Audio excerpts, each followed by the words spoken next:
Welcome to The Explainer. All right, today we are diving headfirst into what might be one of the most challenging, most debated sections of the entire New Testament, Romans chapters 9 through 16. Yeah, we're going to unpack the big, tough questions it raises about things like faith, destiny, and God's ultimate plan. And right away, the commentary throws us into the deep end with this incredibly raw, emotional cry from the Apostle Paul. Just think about what he's saying here. He wishes he could be accursed, basically damned, if it meant his own people could be saved. This isn't some abstract theological puzzle for him. This is a gut-wrenching personal crisis.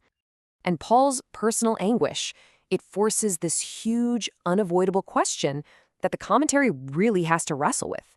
I mean, if God's chosen people, the very ones who received all the promises, have for the most part rejected their own Messiah, does that mean God's whole plan has failed? Did his word just fall flat? Okay, so to really get a handle on this, the first thing we have to do is understand why this rejection was so shocking in the first place. And it really all comes down to the absolutely unique role that Israel held in God's plan. You know, the commentary points out that this wasn't just any nation. I mean, look at this list. They were given these incredible specific privileges. You've got the adoption, the divine glory, the covenants, the law, the temple worship, the promises. I mean, even the patriarchs and the human ancestry of the Christ himself. This is the context, the heavy backdrop for Paul's sorrow. So how does the commentary even begin to resolve this apparent failure of God's plan? Well, it all hinges on a really crucial distinction. To understand what's going on, we have to kind of redefine what it even means to be Israel. It turns out it's not as simple as just, ethnic heritage. Okay, here's the crucial point. The commentary says there's a difference between being a physical descendant and being a spiritual one. The text puts it this way. Not all those who are descended from Israel are truly Israel. The true children are the ones designated by God's promise, not just by their family tree. And the commentary gives us a perfect example to illustrate this. Abraham's own sons. So on one hand, you've got Ishmael, the firstborn, the natural heir, right? But on the other hand, you have Isaac, who was born miraculously to Sarah in her old age, purely because God made a promise. And he's the one God chooses to carry the lineage. The promise completely overrules the natural order of things. And this idea gets driven home even harder with Isaac's sons, Jacob and Esau. Now get this, God's choice between them was made before they were even born, before either one had done anything good or bad. And the commentary uses this to make a really challenging point.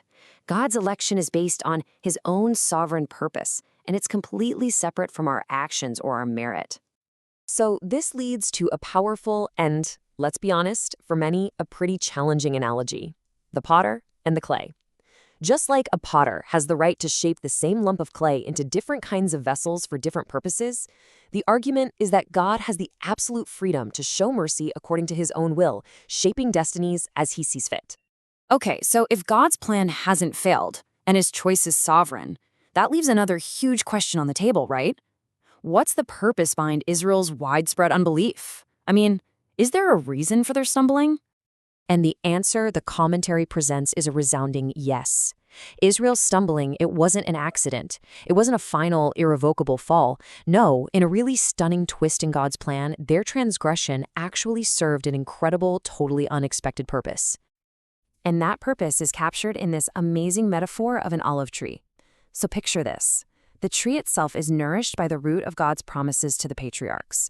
The natural branches are of the nation of Israel. But some of those branches, the unbelieving ones, are broken off. And what happens? In their place, wild olive shoots, that's the Gentiles, are grafted in, and they get to share in all the richness from the root. But, and this is so crucial, the story doesn't end there. The hope is that those original, natural branches will one day be grafted back in. Okay, so after laying out this incredible kind of mind-bending plan of mercy that includes, well, everyone, the letter makes a huge pivot. The central question shifts from why did this happen to something much more personal. Okay, given this amazing mercy, how are we supposed to live now? And here's the only logical conclusion, really. The only proper response to that kind of profound mercy isn't trying to earn it by following a list of rules. It's a total dedication of our entire selves. Offering our whole lives becomes our most reasonable, logical act of worship. So what does that living sacrifice actually look like, day to day? Well, it's a complete reorientation of our relationships. Instead of being haughty, you associate with the lowly. Instead of seeking vengeance, you overcome evil with good. It's all about building a community that's defined by sincere love and building each other up. In fact, all the different commands and laws, they all get distilled down to this one single overriding principle. The only debt that we can never fully repay is the obligation to love one another. And according to the text, if you do that, you're fulfilling the entire law. All right, so after this whole theological journey, where do we finally land? What's the grand conclusion to this sweeping argument about God, Israel, and the world? The commentary brings it all together with this really stunning conclusion from the text. It says, God has, in a way, consigned both Jew and Gentile to disobedience. And you have to ask why? So that his mercy could be revealed as the ultimate solution for everyone, with no distinction.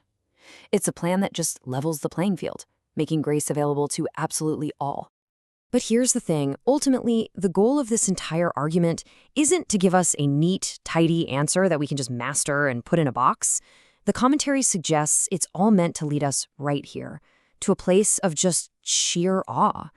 We're left looking at a divine plan so vast and wise, so far beyond our ability to fully comprehend, that the only proper response left is worship.